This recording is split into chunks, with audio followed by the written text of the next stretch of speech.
Water. Without it, there can be no life at all. Drought, the absence of water, is one of nature's most devastating calamities for man and all other forms of life. Hi, I'm George Page for Nature, and this is the Colorado River, literally the lifeline of our arid American Southwest. Out here, the Colorado is so important that it's the focus of an ongoing war between the states, such as Arizona, where I'm standing, and California over there on the other side. Almost halfway around the world from here, there's another river called the Tiva. It's in the Tsavo Plains of Kenya, East Africa. And like the Colorado, it's a lifeline to people and to some of the most magnificent animals on Earth. This week, our extraordinary film by Simon Trevor is about a time when the Tiva dried up with devastating results. But what happened when the drought ended was a great natural drama, and Simon Trevor was there to film it.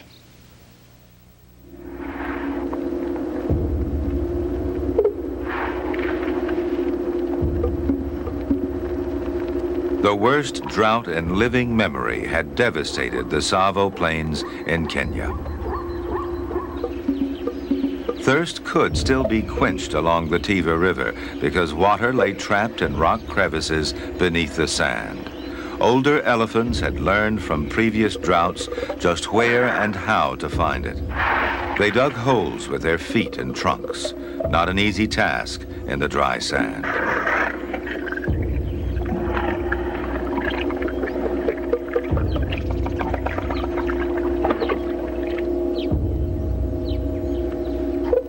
The survival of many animals depended upon these holes, predator and prey. It was a time of agony from which there was no escape.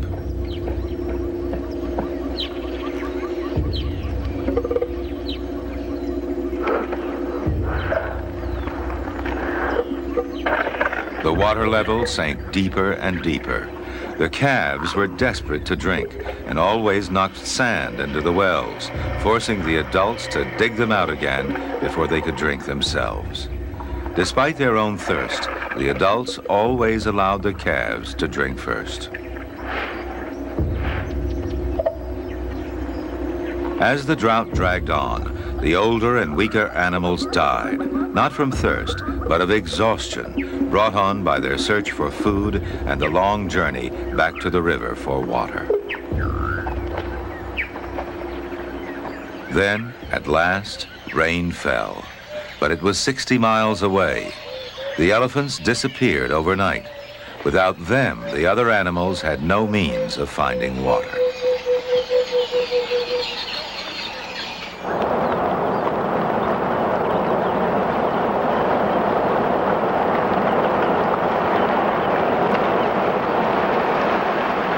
That same day, the Tiva flooded.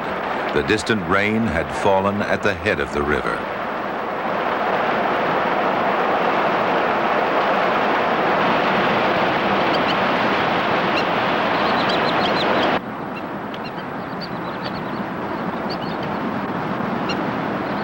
Now, the watercourse was full. There was plenty to drink in the river, but no rain and no food along its banks. Already the trees and shrubs had been stripped, the grass reduced to dry stubble. There was little left to save the animals from starvation.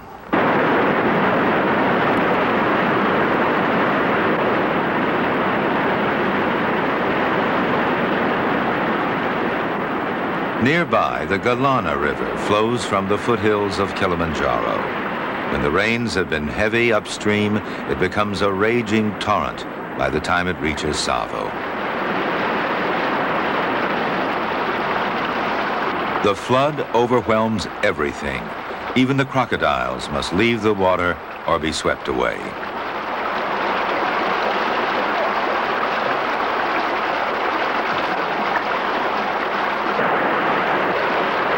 Rains upstream do nothing for the Tsavo Plains. The flood rushes through a bleached, barren landscape. The situation is still desperate. Trees and bushes eaten down to bare stumps. Hardly enough cover for a lizard.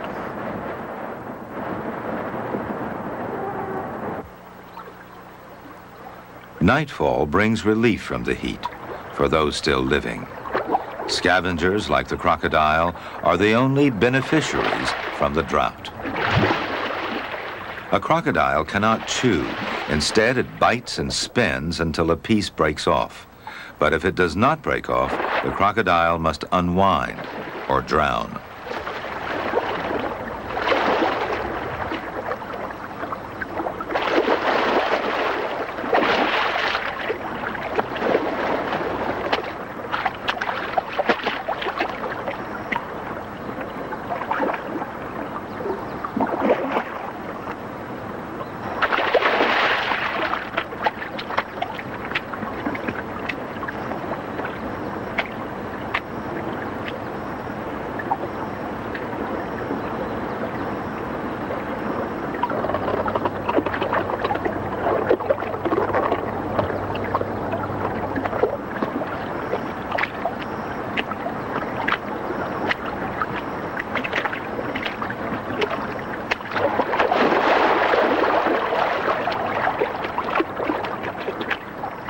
The crocodiles gorge themselves as long as meat and bone remain. At the height of the drought, while others are starving, they have plenty of food. But when rain falls on the plains, most animals will leave the river, and there'll be few feasts for the crocodiles.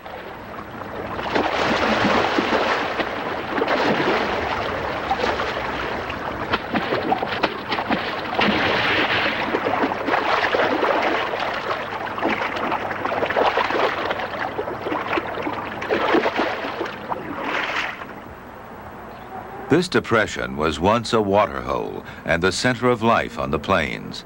Until rain fills it once again, the distant river remains the only source of water. The search for food takes the animals further afield each day, but they must always return to the river.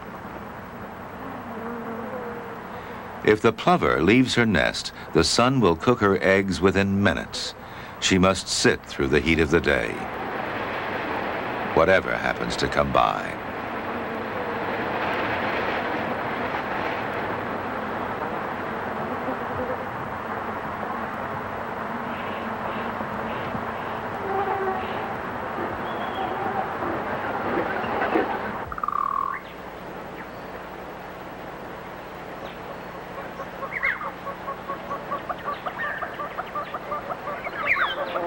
The plover has laid her eggs at the height of the drought. Is she taking a chance? Or do the actions of birds and other animals suggest they know when the rains are on the way?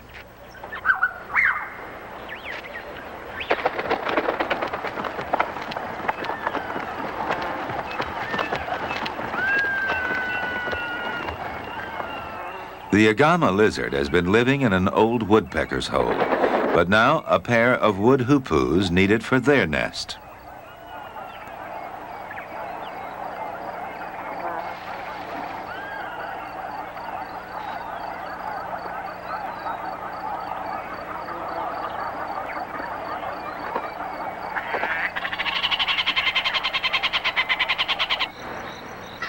That evening, there's a promising cloud in the sky. After 3 weeks, there's not much of the elephant left, and even the bones will be smashed and eaten by the larger crocodiles. A shoulder blade weighing at least 150 pounds is dragged away to be consumed later.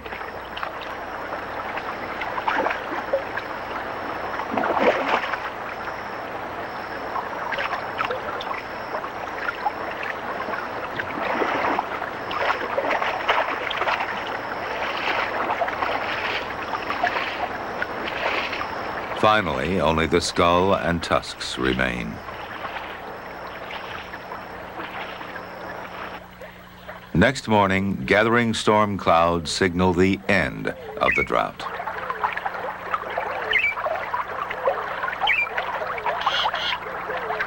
The skull of the elephant sinks as it's buried in the sands of the riverbed.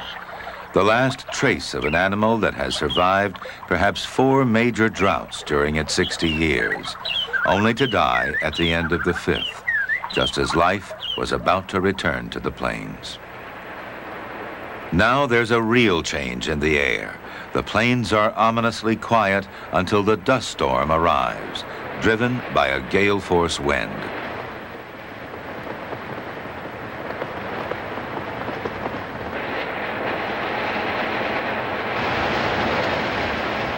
Elephants are always the first to move toward the rain, even if it's 60 miles away.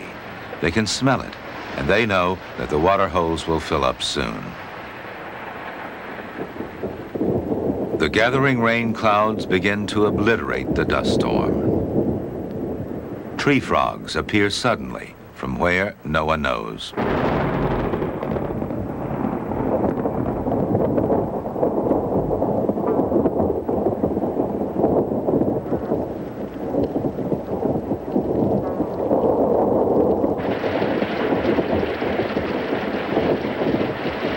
The rain is heavy and widespread, giving promise of an exceptionally good year.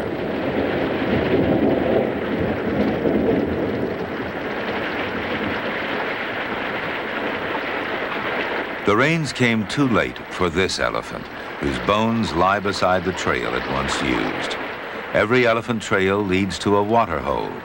Now the trails have become streams, rushing to fill them.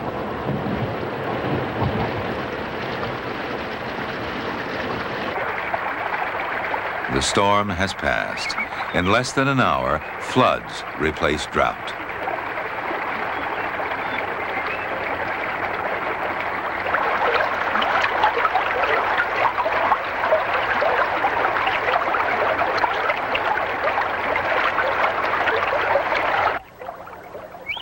The water holes are full again, and soon will be the center of life on the plains. Within days, the vegetation will sprout fresh growth. At last, animals are spared the long trek to the river.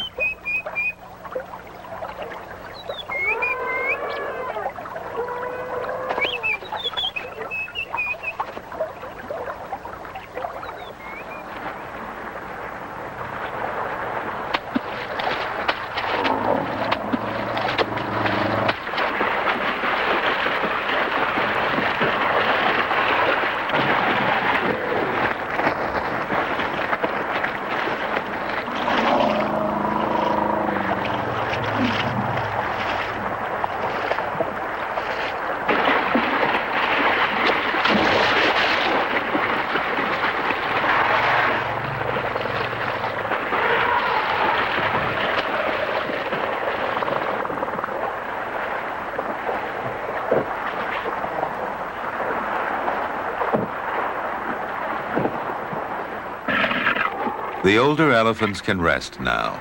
This matriarch has brought her group safely through the drought. Because of her decisions, the younger elephants have learned valuable lessons they will remember in the future.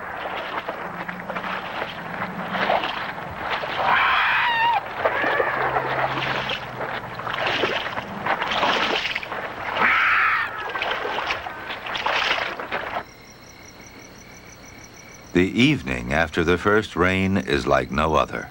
Hardly a sound breaks the silence. There's an expectant air, as though something is about to happen.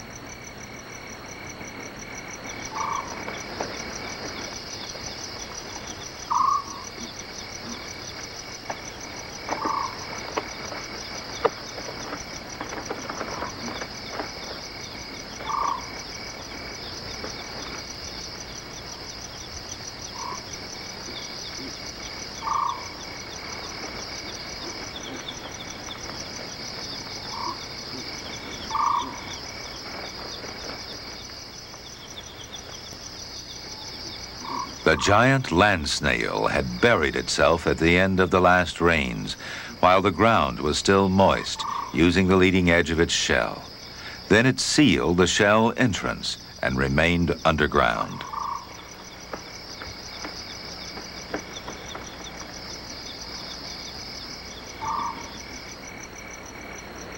Most frogs have also spent the drought underground. Within hours of the rain, just as soon as the ground is soft enough, they escape to the surface and immediately make their way to the nearest water hole, where they congregate in the thousands. The first night of the rains belongs to the frogs.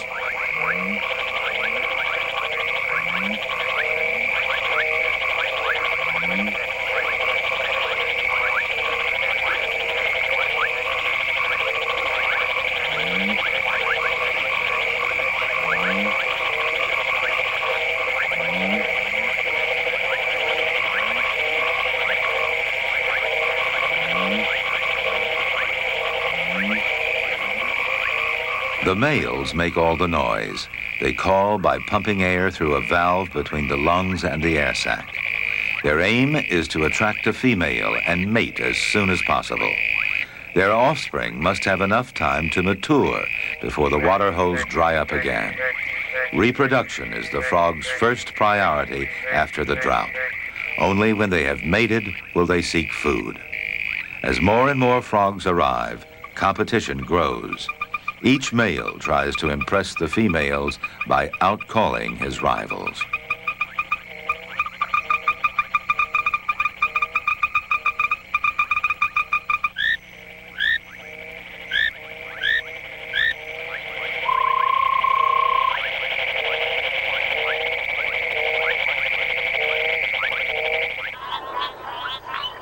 The Savo frogs come in all sizes, some no bigger than a thumbnail.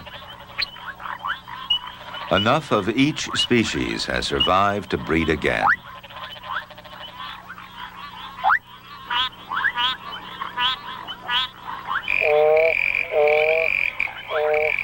Though different species mix freely, the Chiromantis tree frogs fight among themselves for the highest positions from which to send out their calls.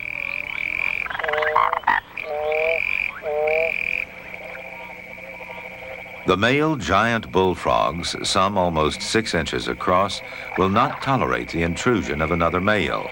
The battle seems expressionless and bizarre, but it's in deadly earnest and could end with one devouring the other.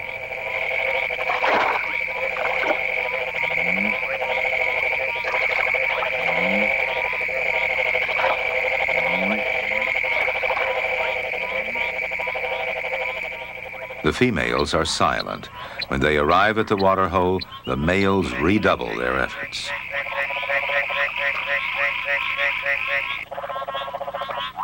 A frantic struggle develops when several females seek the attention of a single male. The male, being both smaller and outnumbered, finds the odds overwhelming.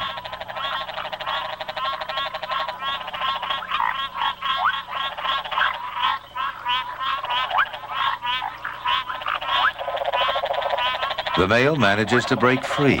In the confusion, he finds himself next to a different frog.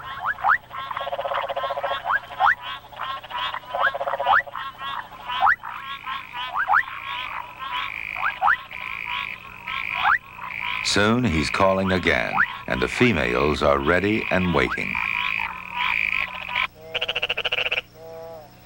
When a drought is broken by exceptionally heavy rain, the frogs' vocal battles go on into the morning until all the receptive females have mated and spawned.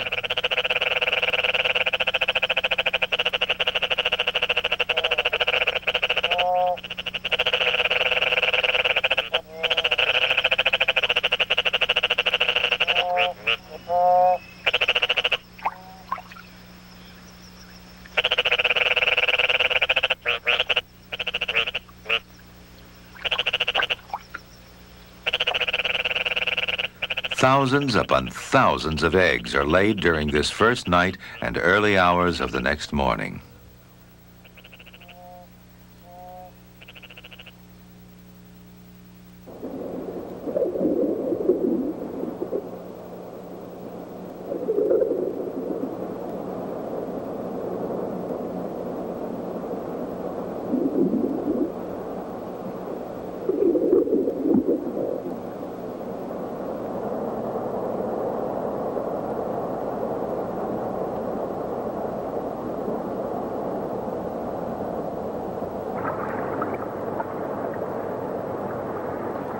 It takes 5 hours for the mud at the bottom of the water hole to become soft enough for the lungfish to escape from the hole where it stayed alive during the drought.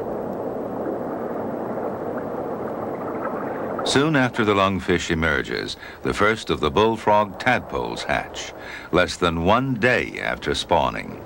To all intents and purposes, a tadpole is a fish when it hatches, absorbing oxygen through its gills, unable to live out of water. Later, it will develop lungs and legs. The tadpoles feed voraciously upon algae and vegetation. The spirals are their intestines.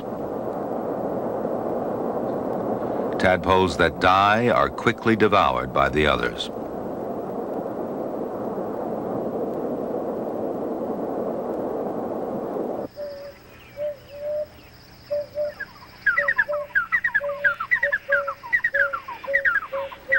This year, the rains are making up for past failures. Time and again, the storm clouds build up and drench the plains.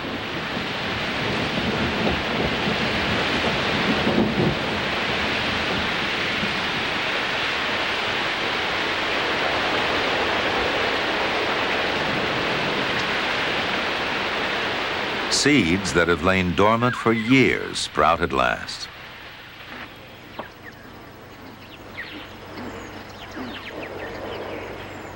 The plants reach out across the bare soil and rapidly transform Savo into a mass of flowers. The vegetation, too, must reproduce while the rains last.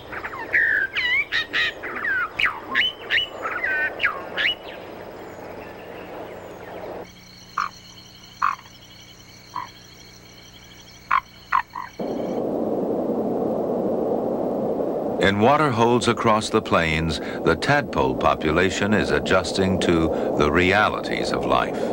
They become the principal prey for a large variety of predators.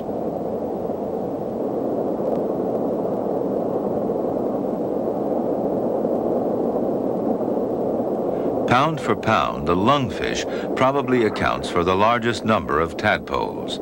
This primitive fish is a living relic from the earliest stages of life on Earth.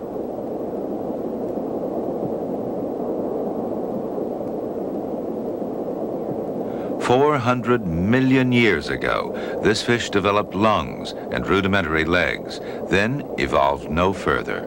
It's been eating tadpoles ever since."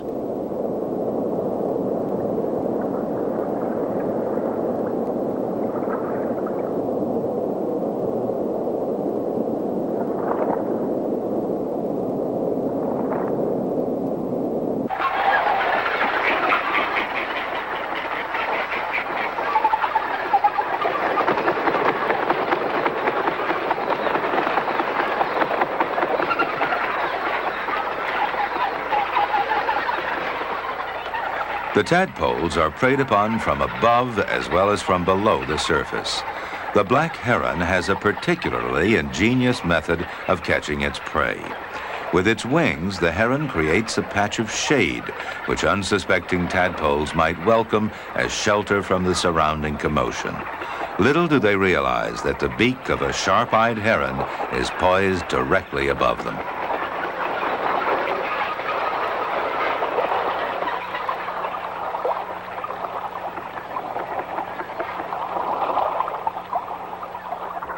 This year, hundreds of thousands of tadpoles have survived, despite all the predation.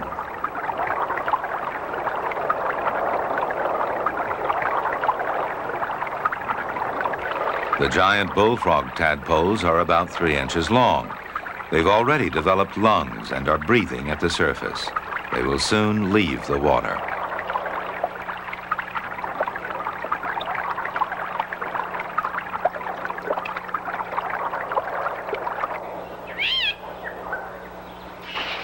The exceptionally good rains have produced more than enough food for all the animals. As the vegetation flourishes, the animals fatten. It's a brief time of rest and plenty between the drought just past and the dry season ahead.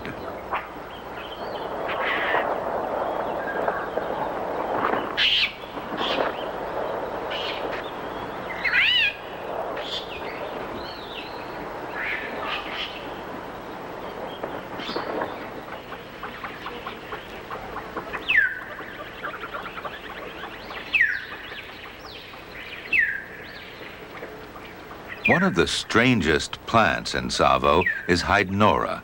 It's an underground parasite which lives off the roots of acacia trees. It has no leaves and no roots of its own.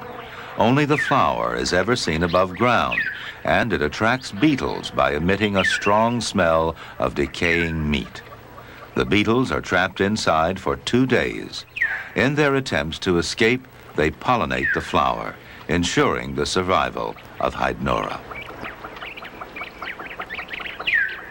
Very soon, the flower begins to collapse, and the beetles finally escape when it dies a few hours later. Like everything else about Tsavo's good times, the flower has a short life.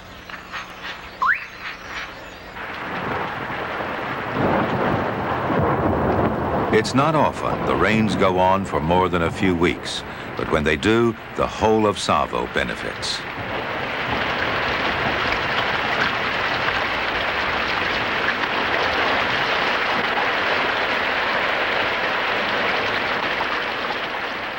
Rolling about in the mud not only paints the elephants red, it also marks the beginnings of a water hole. The elephants scrape out shallow depressions. Their weight and broad feet compress the ground so that the depression holds water. Every elephant that finds the hole takes the process a little further, until in years it will be large enough to benefit many animals.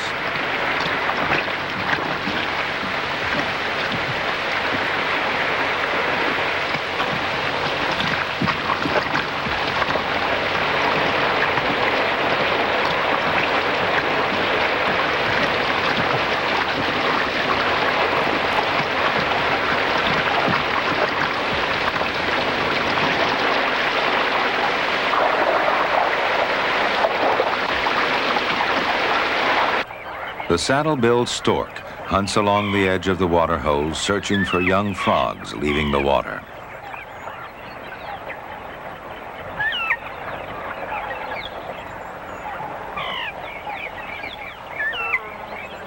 The new bullfrogs can live off their tails for the first day or two as they absorb them, but their only urge now is to hunt and eat and build up the reserves they must have before retreating underground.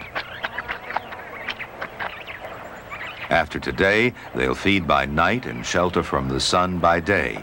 They'll travel far, only returning to the water hole when they're old enough to breed.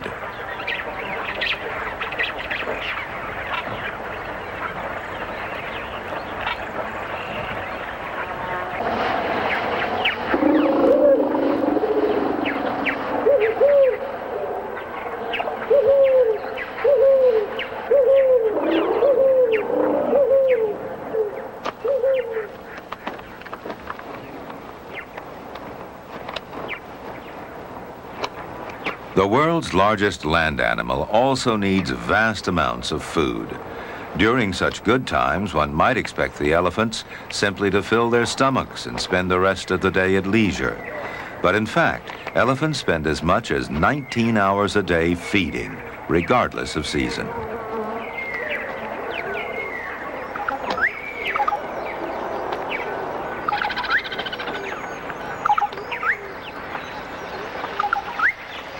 They have a taste and a need for particular plants, and they will go to amazing lengths in search of them. At this time of the year, they eat mostly leaves. Later, only the stems and not the leaves. And finally, only the roots without the leaves or stems.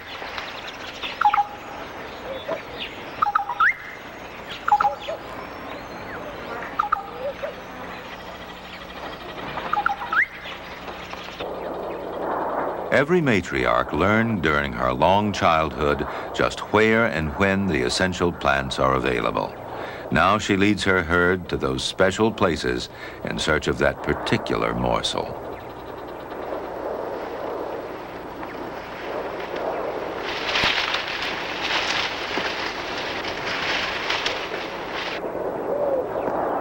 Their own weight would cause fatal injury if they fell. They seldom do, negotiating steep trails with uncanny care.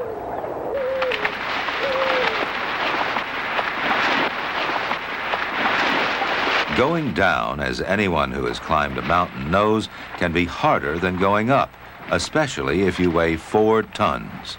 But elephants have a way of overcoming the problem.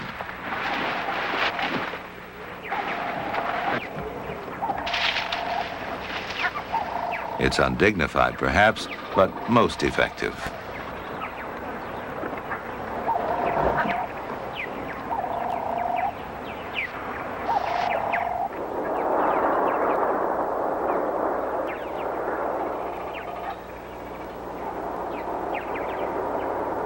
Throughout the dry season, the matriarchs have led their family groups far and wide. Now, as though to reaffirm a common bond, they bring the herds together in a congregation of over 400 animals. All the herds are related. Among the matriarchs, there are sisters, daughters, mothers, grandmothers, aunts, and cousins. Their knowledge, their decisions determine the survival or extinction of the herds.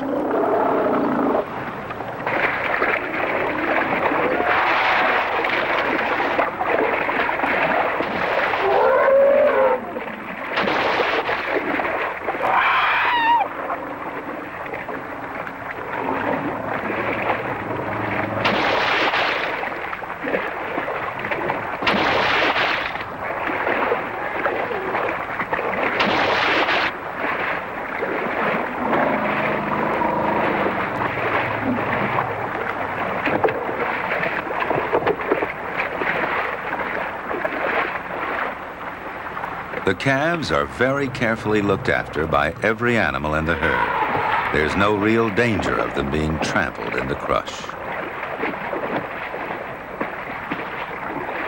Closely watched by its mother and an aunt, the calf is allowed to find out about deep water for itself. Relatives from other herds always note and gently inspect the calves born since the last congregation.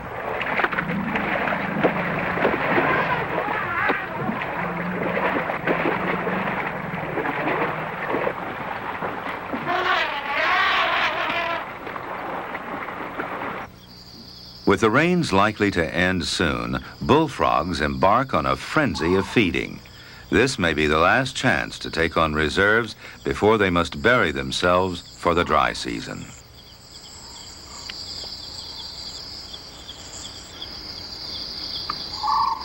Bullfrogs will devour anything that moves.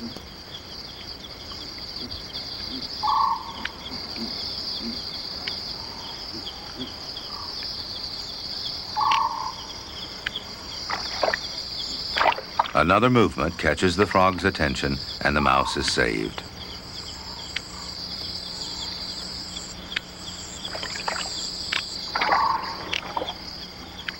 The bullfrog grips its prey with 2 large and very sharp teeth. Upward pressure of the tongue and downward pressure of the eyeballs then dispatches the meal to the stomach. Scorpions are easy prey, though their sting gives other animals excruciating pain.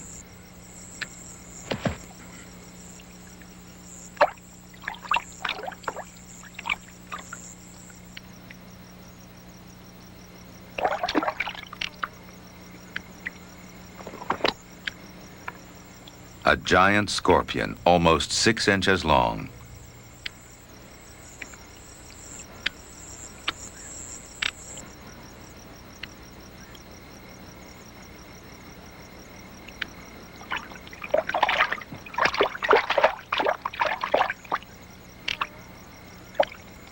The bullfrog is stung many times, but seems unaffected.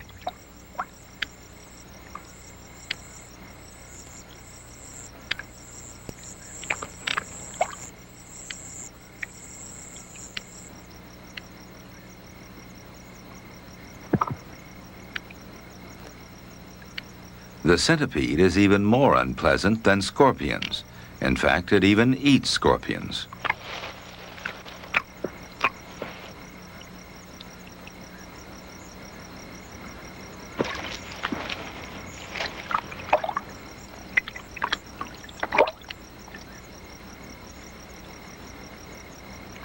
Though it flinches, the bullfrog is undeterred.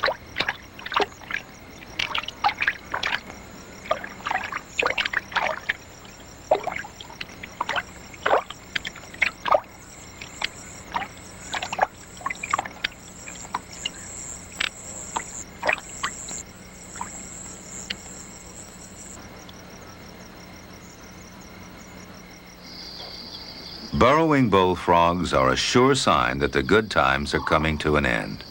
Unless they dig in before the soil hardens, they will not survive the dry months ahead.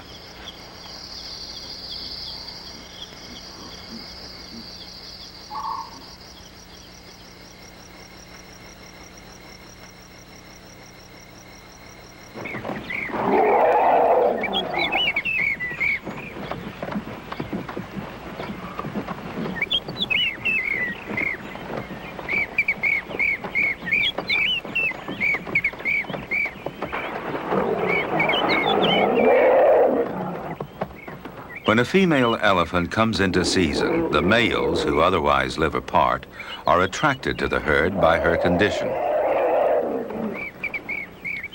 There are several suitors, but the dominant bull is not challenged.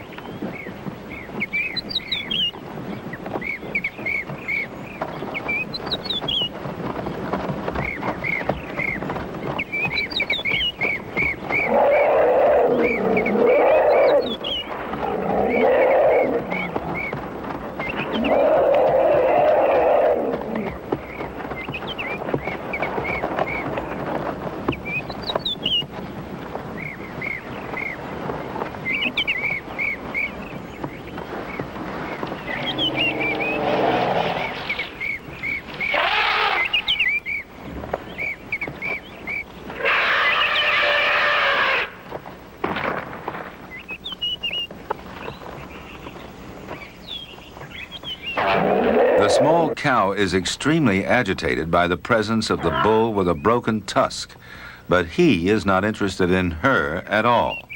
His attention is directed toward another bull with a floppy ear, and they don't seem to like each other very much. Real fights are rare among elephants, but this is becoming serious.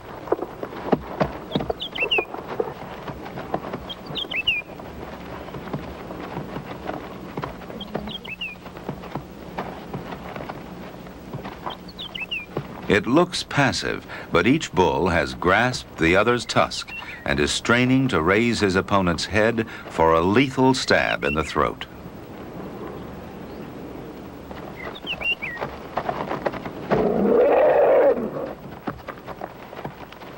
Only the small cow is disturbed by the fight.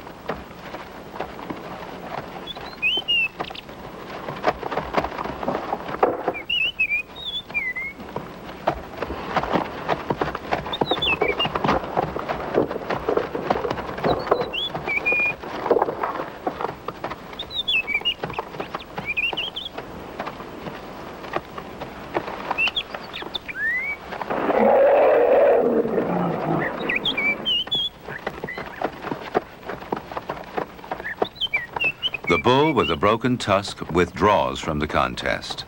Why they were fighting is not clear. Neither has shown any interest in the female. Neither could have challenged the dominant bull. Perhaps a broken tusk and a floppy ear are in themselves reason enough to start a fight. The victor pursues the defeated bull, tracking the trail by scent.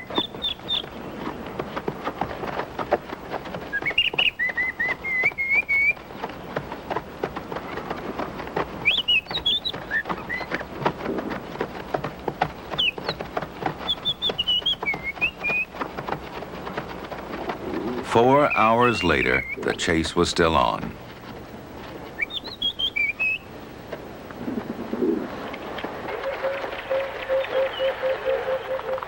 When the grass begins to dry and drop its seeds, the black-faced sand grouse begins its courtship.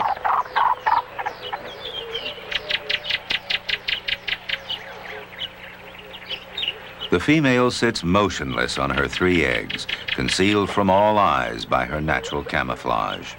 She sits from dusk until the male comes to take over in the morning. Though they nest in semi-desert at some distance from water, sand grouse drink every day. Once she leaves the nest, the female will soon fly to the nearest water, while the male prepares for the long, hot hours ahead.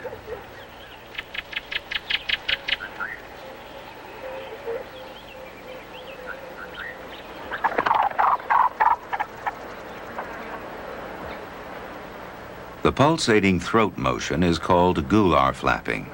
It's cooling behavior, much less exhausting than panting.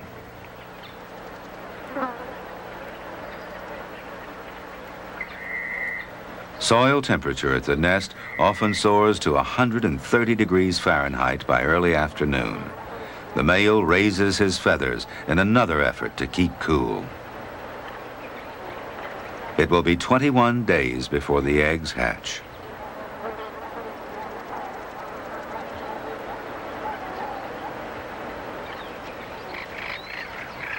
After drinking, the female spends the day feeding.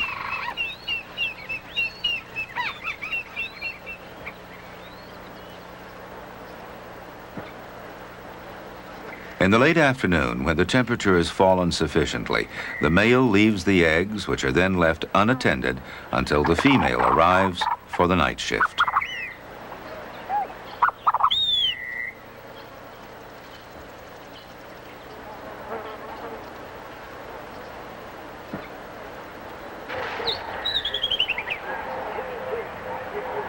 The newly hatched chicks are perfectly camouflaged. They leave the nest immediately.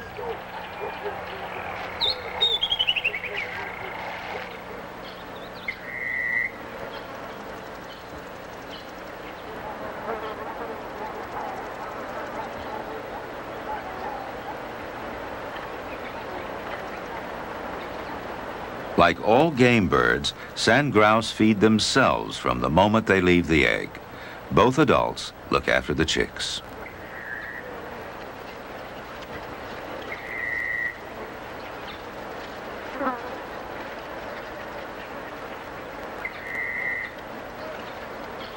The chicks must have water every day, but they cannot fly to the water hole. So each morning, a remarkable event takes place. The male flies off to fetch water for his brood. He may be gone for half an hour or more, but the chicks will not move until he returns. The female stays too, but keeps well away from the chicks. The male flies fast to the water hole, which is about 7 miles away.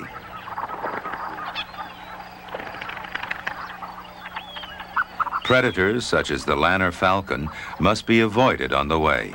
The survival of the chicks depends upon him getting through.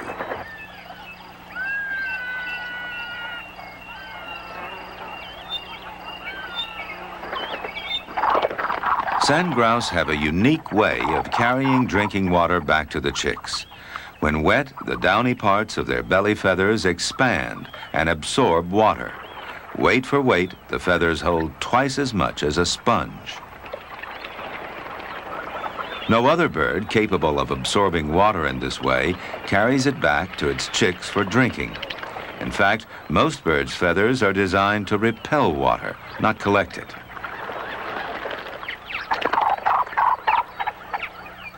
The male usually does the water collecting.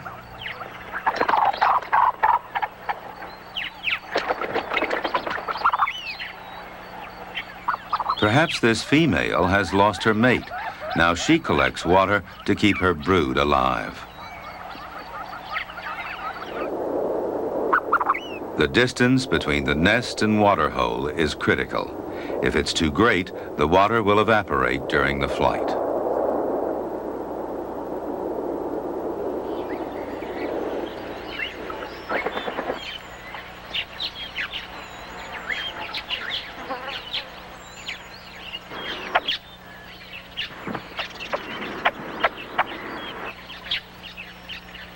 The grasshopper buzzard is one of many predators that would take the chicks if they moved.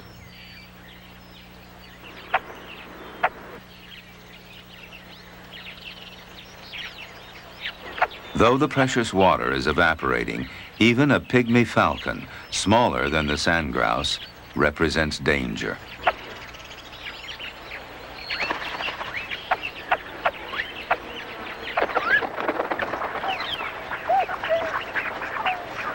From the first day of their lives, the chicks know precisely where to find the water. They will drink there every day for 3 or 4 weeks until they are fully fledged. Until then, they are totally dependent on their parents for water.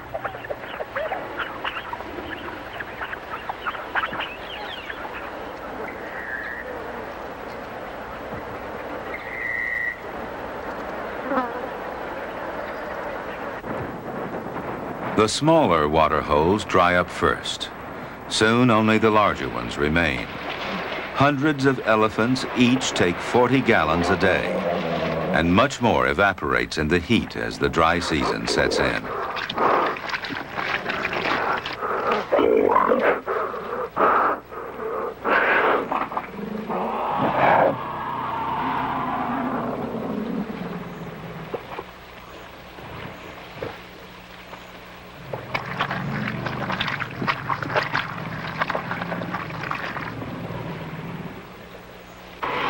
The parade goes on day after day, hastening the end of the water hole and forcing the animals into ever closer contact.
The rhino is the only animal that can seriously injure a grown elephant. They are always treated with respect.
This is a most critical time for the sand grouse. The chicks are 3 or 4 weeks old, still unable to fly, and still totally dependent upon their parents' hazardous journeys to water.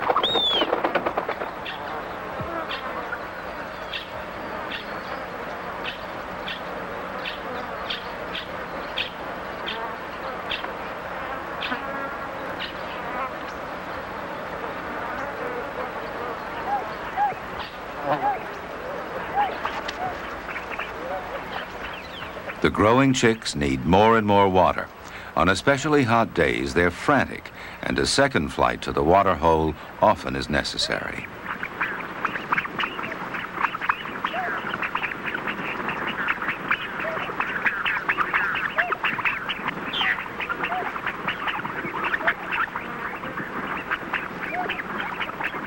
The action of wetting and chicks drinking would soon reduce normal feathers to a useless tangled mass.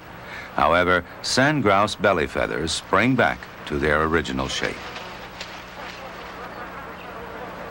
Soon, there'll be no more need to collect water for the chicks. A few more days, and they'll be able to fly. They'll survive if the water holds out.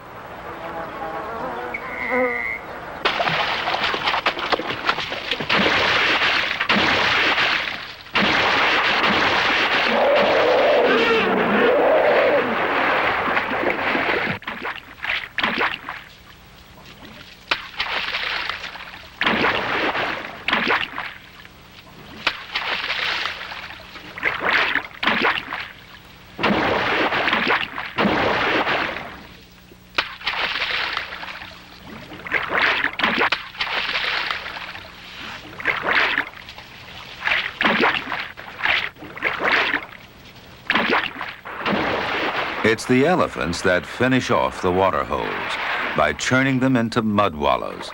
But that's the way it is. After all, the elephants made the first depression that collected the water. Now they carry on the process as they have done for centuries, taking away tons of soil on their huge bodies, each year deepening and enlarging the water holes, making them ready for the rains to come. Without elephants, there would be few water holes in Tsavo.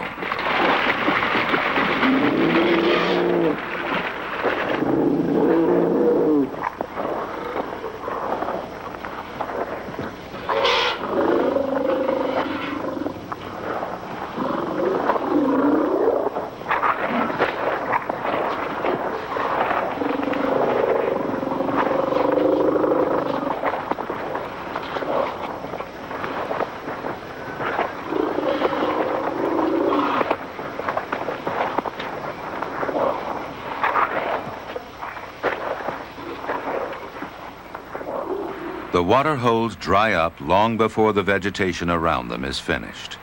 Once the water is gone, the animals must return to the river, leaving behind the food reserve they'll use in the next round of seasons. The warthog has a long walk ahead. For the Egyptian goose, it's but a short flight to the river. The lungfish stays, retreating into the hardening mud, blowing bubbles to keep open an air passage to the surface, just as lungfish have done for millions of years.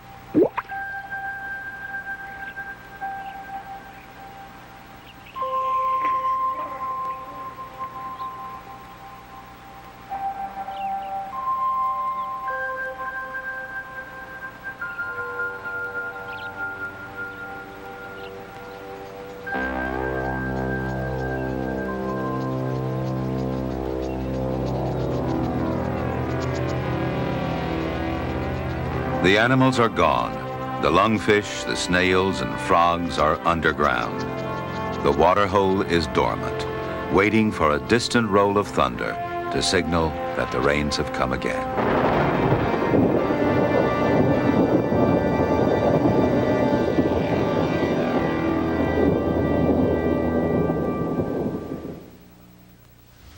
In 20 years as a wildlife cameraman, Simon Trevor has filmed hundreds of wild elephants.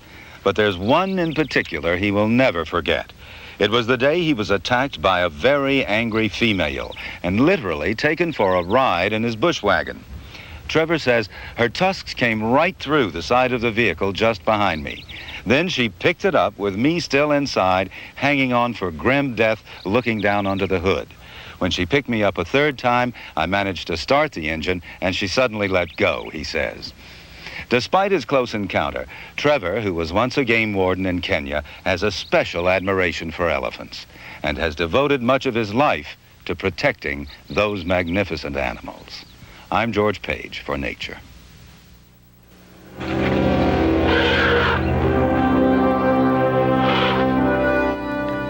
How are they different than we? How are they the same?